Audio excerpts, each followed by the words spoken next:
Vamos a desarmar este filtro de aceite para motor marca Motorcraft modelo RFL10, fabricado en Argentina en el año 2015, para ver qué tiene adentro.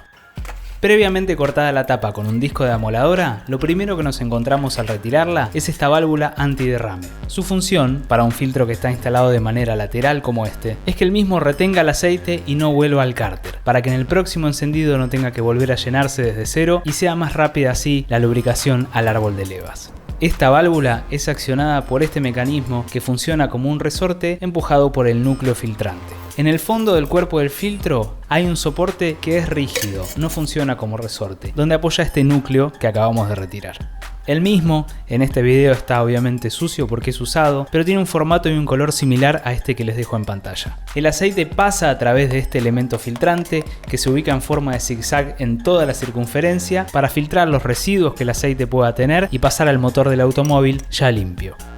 En la parte de abajo del núcleo filtrante hay una válvula de bypass que se abre solamente en ciertas condiciones donde es necesario dejar pasar aceite sin filtrar. Por ejemplo, en el caso de que el elemento filtrante esté saturado. Por eso siempre es importante cambiar el filtro cada vez que se hace cambio de aceite. El centro de este núcleo tiene varios agujeros por donde pasa el aceite ya filtrado hacia el motor. Los filtros de aceite se fabrican de maneras muy específicas para cumplir ciertos valores que el fabricante del motor requiere. Entre estos valores resultan muy importantes en qué situaciones se abre la válvula de bypass y cuál es la fuerza de la válvula antiderrame.